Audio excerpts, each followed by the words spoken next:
So you want to know some good potential employers for when you become Barista FI? Well, you've came to the right video. Hello everyone, my name is Zach and welcome to On Cash Flow, where I help you become a master of your own cash flow. Now let's get started. I actually made a video very similar to this a few years back, and here's the top 10 that I came up with. They were Citibank, nursing, no particular company, Southwest Airlines, USPS, JP Morgan Chase, Trader Joe's, UPS, Costco, REI, and Starbucks. However, I wanted to kind of make an update to that video and actually make it better and find which employers are pretty good for Barista FIRE now. And I made the criteria much more strict for selecting which companies are going to win this battle. Here's the criteria that I used for a company to basically make the cut on being a good fit for Barista FI. They had to allow you to work part-time, and in part-time in this case would be less than 30 hours per week. It had to be a specific company and have a specific job title, right? In the previous one, for example, I said nursing, which is very broad. It didn't implicate any kind of company or anything like that. So in this case, I had to have a specific company and a specific job title. The company needed to offer health insurance to its part-time employees. These companies also needed to give you an average pay of at least double the federal minimum wage. So the federal minimum wage is still at $7.25. So you need to be making at least double that to qualify for this list. And that would be $14.50 per hour. It needed to be above that. In order to make this list, the company also had to be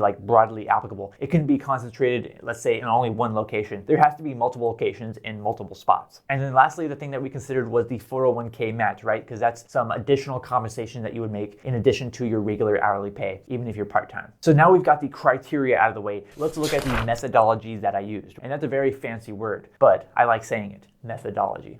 All right, the very first scientific thing that I did was a bunch of Googling.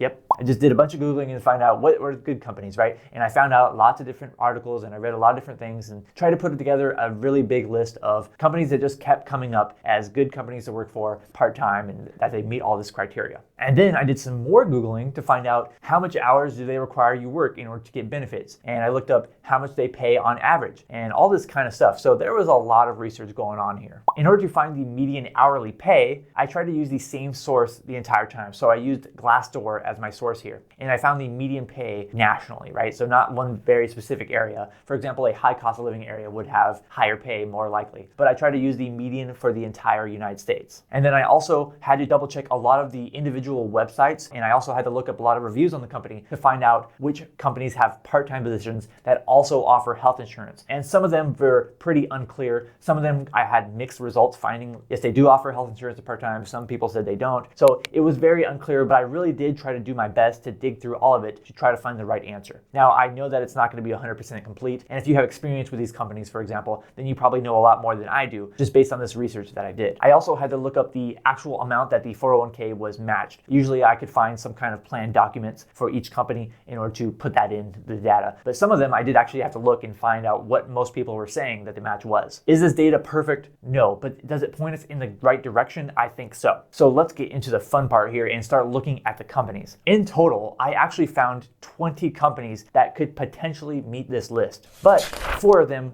ended up being disqualified based on my findings. Home Depot got disqualified because apparently they do not offer health insurance for part-time workers. Now, I found that mostly through employees' reviews. So that's how I came to that determination that Home Depot does not offer health insurance to part-time employees. And the same was said about the company Staples, which came up a lot as a good company to work for part-time. However, a lot of employees said that health insurance was not given to them if they worked part-time at Staples. Another one was U-Haul. It was found that they do not offer health insurance to their part-time employees, but they do have a medical reimbursement program. However, that is not the same thing as health insurance, and therefore they didn't qualify for this list. And then lastly, this one should have been very, very easy to find, but I actually did get a lot of mixed results on this one, and that was USPS, like the Postal Service. So apparently, even though they say that you have part-time hours, you end up working full-time without getting the full-time benefits. That's what I got from so many different employees reviewing the Postal Service. So if you're scheduled to work part-time, you're gonna end up working full-time, which means you would not be working less than 30 hours per week, usually, even if you were hired as part-time, and therefore they didn't qualify for this list. And now we're gonna get to the spreadsheet in just a second here, but really quick, I just wanna say that I think that Barista FI is probably the best version of financial independence for most most people. I think that Barista FI is a really great path for most of us to pursue, and I have a whole other video on that I want to show you at the end of this video. All right, but getting onto ranking these 16 remaining companies, I ranked them in different categories. The first one was the minimum amount of hours required to get benefits. Some companies, they required you only work 20 hours per week to get the benefits.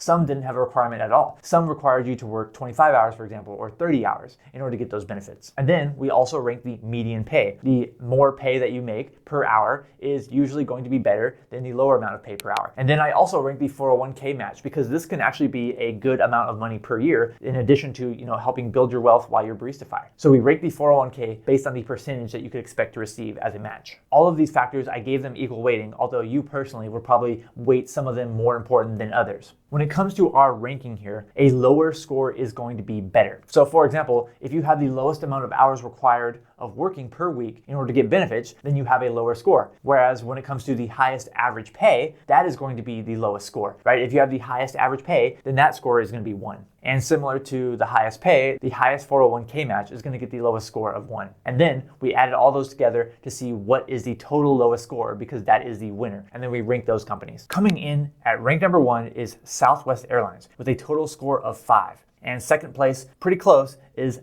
Delta Airlines with a total score of 7. Right after that is Nike with a score of 8. So those are the top 3 here. Now let's go down to the very lowest ranking ones. And believe it or not, Costco ranked at number 14, the lowest of all the companies we looked at. And the reason why there's 14 instead of 16 is because we had 2 ties. So for spot number 13, Wegmans and Chipotle both tied at spot number 13. And then for spot number 10, UPS and Walmart both tied for spot number 10. And now you're probably wondering, how and why did Southwest get number 1? And how and why did Costco get number 14? Well, I made another chart for that. All right, so here you can see the rankings in reverse. So Costco was in last place because a combination of their average pay being only $16, the average amount of hours per week that they need to work being 24, and their 401k match being a dismal only $500 per year. Whereas Southwest pulled in at first place because it only required you to work 20 hours per week. It had an average pay of $20 per hour, and their 401k match was phenomenal at 9.3%, giving them that nice juicy score of only 5.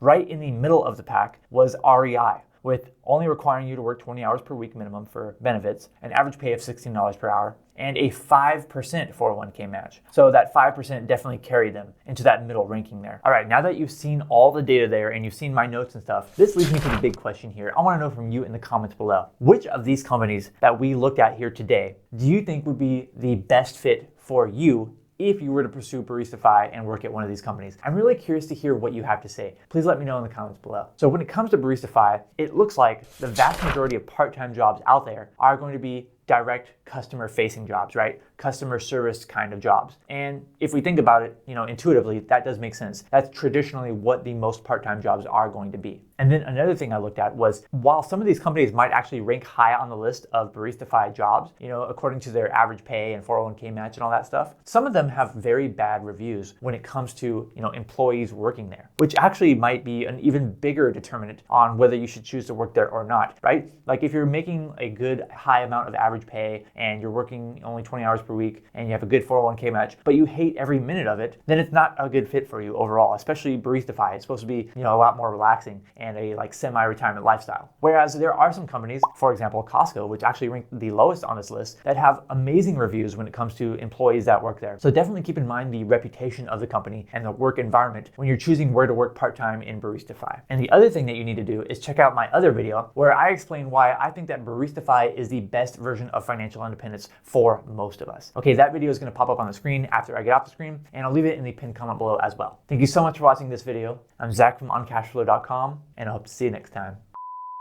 I actually made a video similar to this. We looked at I ranked them, so we definitely ranked that. So we definitely made that.